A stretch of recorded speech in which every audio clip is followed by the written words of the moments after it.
we spend more time with our boss or our partner? Well, I'm self-employed, so... I am my own boss, so I spend all of my time with my boss. And let me tell you, the sexual harassment is horrendous. Have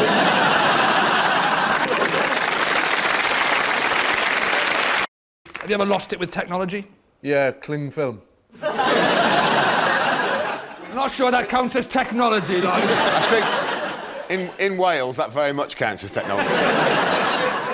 It's contrary, isn't it? Like, you rip off a bit about this big, and then you turn your back on it for a second. And it's about... Whoa. It's about the size of a 50... Nobody else in the world rips off cling film and then turns their back on it. No. Using cling film is a very straightforward procedure. Tear, use. Not tear. Sort of folds in on itself. So I've ripped out a bit about this big, right? So I ripped it out. Then I go to get the thing I'm going to wrap... Why didn't you get the thing you were going to wrap in the first place? Well, because I haven't thought through, have I? You know, I'm sort of... Right. I'm working on the hoof. Why are you wrapping presents in cling film? People will guess what they are straight away. It's not a present. It's like a pack of bacon or something. As a present? So there we are. You got your pack of bacon. There, you rip the cling film. You turn your back for a second, as you... And presumably the cling film goes, what's this? That's exactly right. I would argue that trying to trick someone into thinking you've stapled your own head is a strange thing to do on a date. I mean, why not just get a sandwich toaster out and go, watch this?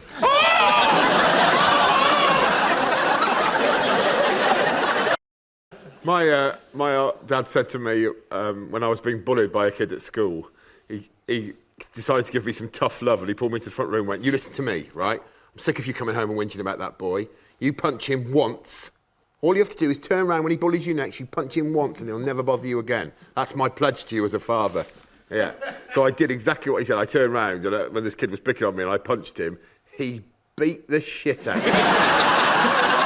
It is the worst piece of advice I've ever been given in my life. Do you reckon a man could knock out a hippo? Yeah, but not... You'd have to take it by surprise, I think. Yeah. If the hippo wasn't looking. Yeah. Do you know, like some people, you know, if they know a punch is coming, you can flinch and you can take it. You think the hippo would brace? I reckon if you did this to the hippo, if you went, oh, look at that lion. Bang! That's it. That's how you do it then. I reckon Greg could knock himself out in all seriousness. If anyone could here, because you're 20 stone, 6'8". I've never punched anyone in the face. Well, why don't we make this a first? When you try and knock yourself out now as an experiment? Oh, that'd be good, yeah. Punch myself in the face on national television. Go on, punch yourself in the face to see if you can knock yourself out for the experiment. I don't want to punch myself in the face. I have to surprise myself. You have to put some butter on a door handle so I go like that. Look, if you put this on... I've got an eye mask for you. If you put an eye mask on, Greg, so that you can surprise yourself with a punch. You think by covering my eyes up, I'm more likely to punch myself in the face? Yeah, you won't see the punch coming, you might knock yourself out. You can creep up on yourself now. I think he should put his fists like that. And then, unfortunately, he can't see this. You might have to explain, like. Lift your mask up, Greg. Lift your mask up. Lift your mask up, Greg. We're not ready. This is what you should do, right? You should do that, and then just throw your face into it. That's it. Just pretend there's a melee going on. Pretend there's a bit of a rumble, and then just stick your head in there. I tell you what I'm going to do. I'm going to put my mask on, and I'm going to pretend that this whole thing isn't going on. Now get your arms going.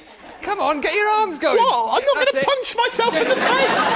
Get your arms going and then stick your head in the middle of it. Come on, get on with it. What's my motivation for punching myself in the face?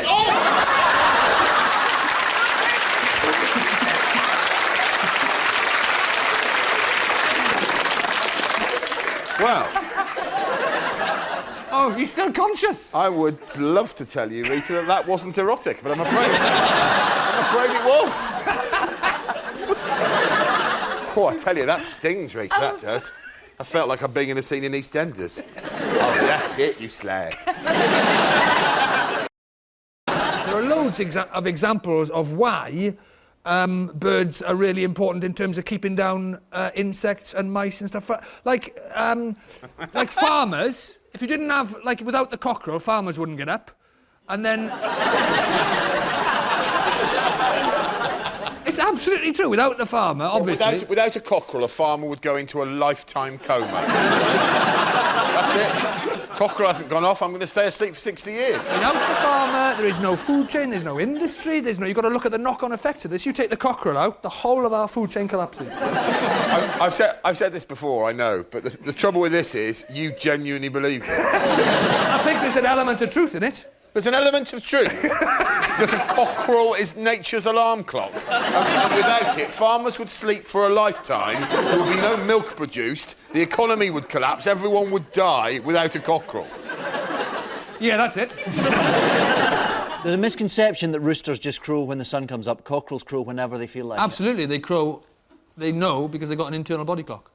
it. Whenever they feel like it. No, they don't. They don't just crow whenever they feel like it. They've got discipline. What happened there was, David said that they crow whenever they feel like it, and you interpreted that sentence as being in order to wake up farmers. Everybody knows a cockerel crows to wake people up. They don't just crow when they feel like it, do they? Again, there's a misconception that roosters just crow when the sun comes up. Cockerels crow whenever they feel like it. They clearly don't crow whenever they feel like it, do they? I've got the computer, I'm right. All right. They have to crow at... They crow at dawn. It's nothing to do with whether they feel like it. Cockerels crow whenever they feel like it. You can read that as much you notice it more at dawn because it's quiet and you're in bed asleep. No, that's not true. Cockerels don't crow at 3 o'clock in the afternoon. Yes, they do. No, they don't. What? They do, Rob. I'll refer you to... No, they don't. I'll refer you back to Exhibit A. Cockerels crow whenever they feel like it. No, they don't. They crow at dawn. They only crow at dawn. It doesn't matter where they crow at dawn. That's it. They crow. They know what If time it says it is. it on They the know what screen, time it it's is. true. Cockerels crow whenever they feel like it. That's it. Yeah, Press but the button. Press the button. Do you, David Tennant, believe that cockerels crow when they feel like it? Cockerels crow whenever they feel like it. Do It's you all I believe know. that? Do you believe that? Don't push Do me. you believe Don't that? push me. Do you believe that? Don't push Do me. you believe that? I know they feel Do like you crowing believe and that? Yes, they only crow in the morning. I give in. Do you believe that? It's all true. Whatever you say, I give in. I'm closing the computer. It's over.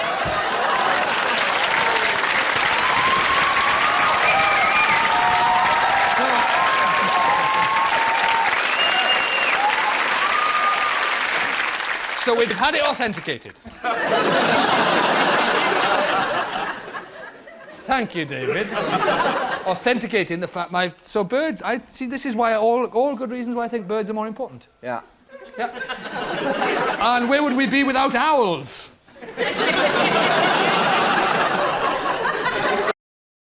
Greg, what would you go for? Come on, from my box of... If I have to select a body part from your serial killer casket, I'd probably put a rib cage around my head.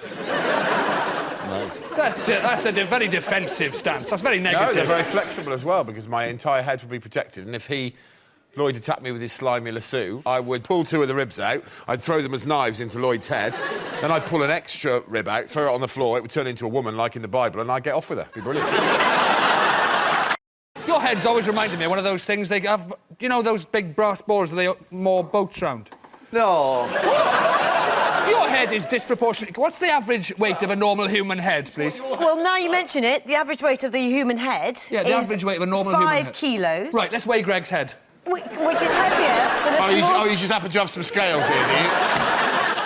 Arlene, would you mind do the honours? Can you weigh Greg's head for me? Because a normal human head is 5 kilos. Right, let's have a look. A normal human head is 5... Wait, let's try and... What's your guess? 5 kilos is the normal human head. Let's play guess the weight of the troll's head, and you catch...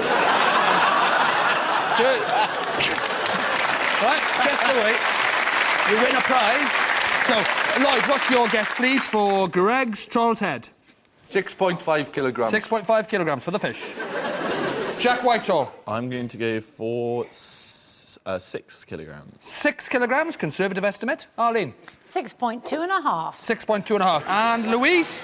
I wanted 6. Yeah, for Louise mentioned 6 kilos. I'm going to go 14 kilos. Greg, would you pop your bulbous skull into the scales, please? I certainly will, but I would point out that your head, there is no differentiation between your head and your neck. You're essentially a tube. Well, as I've explained on many occasions, I believe that there is no distinction in width between your head and your neck. And therefore, I'm going to call you Plankhead. He's right, yeah. Come on, Tubehead, let's see some action. Is that me, is it? Yeah. Tubehead? Tubehead. Perfect tube, his head. Look, no distinction between head and neck. Weird. Get your body off the chair. Come on, Greg. Get in there Get your head in there properly. Get this out of the way. All right, Jack. You just help me. Get your head in there. Get your head face down. Get my other leg, really. Rod, I've got his arse in my face. Can you get his bum out of my face, Rod? No! Stop it! Oh, Ali! 6. And take your head out of the scales. What is it? It's 6 kilos is the maximum on you, and it was on there comfortably. So it's at least 6 kilograms. Let's try Jack's head. Yeah, let's try Jack's head. For comparison, let's just pop a normal head in the scale. Do you want to just hit me there? Well, we're here, though. That's it. This is the way to do it. Arlene, can you...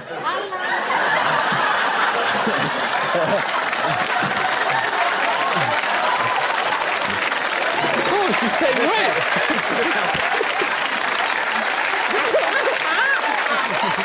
It's the same weight. It's heavier. Just to put Greg's massive bulbous thick head in context, if it was at least 6 kilograms, can you give us put that in context for us? What would that be the same weight So what as? do you is it what, about size of a bison or something like that? A bison. Possibly. Your head is the same weight as a bison. That's not a fact. No, I found That's not a fact. a cow's head is 11 kilograms. Right. So he's about half the size of a cow's head. Which is quite big. That is the most flattering thing I've ever heard said about you. Anyway, which is the one with the stick? Is it kendo or taekwondo where they have the... Kendo. I'm trained in that one. Are you trained in that? Sort of. I've done it. I've done it once when I was little. Do you only have to do something once in order to claim you're trained in it? Yeah, basically. I've done loads of stuff. I'm going to make a list. Sadly, he's not had training in martial arts. He's clearly some sort of drum majorette. Oh! Play I it again, see. and I'll put that music to it. All right, let's play it again. So what you're saying is that bears can do majorette work, but not martial arts? Yeah. OK.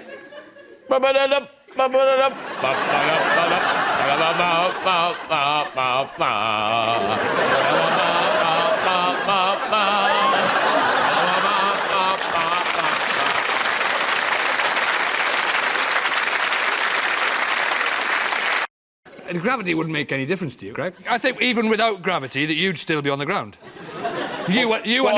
I'm so fat. No, I genuinely think that if there was no gravity on the Earth would be solely populated by you and elephants.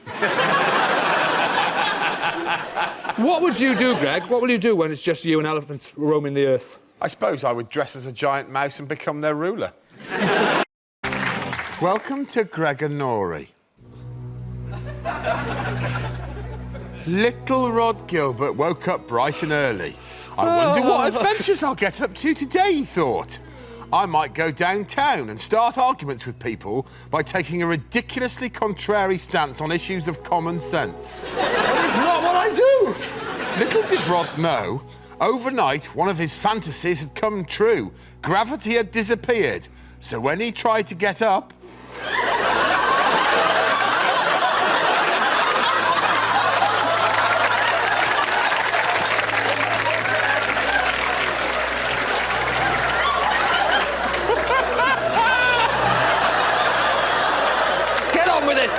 Swag! I've always maintained that life without gravity would be better. I'll get dressed and go exploring. Unfortunately, All of Rod's clothes had floated away, apart from a disgusting pair of pink leggings that he immediately put on. No, let's get him on the right way round, otherwise you look foolish.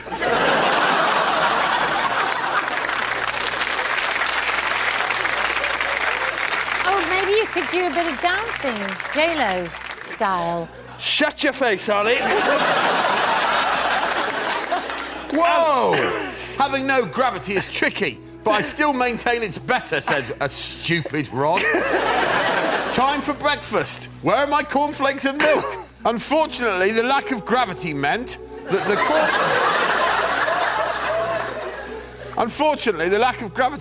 cornflakes wouldn't stay in the bowl. Breakfast was a disaster.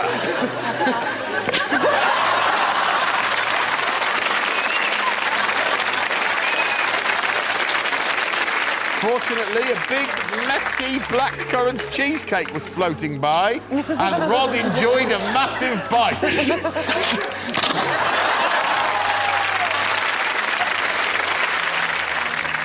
You are. Oh, dear me. Fortunately, there was a gigantic chocolate cake drifting past, which Rod enjoyed heartily.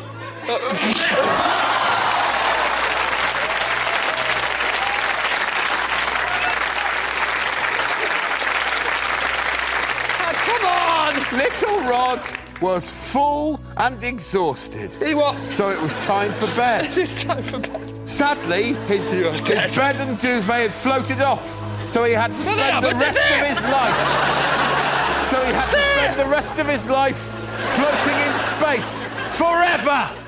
The end.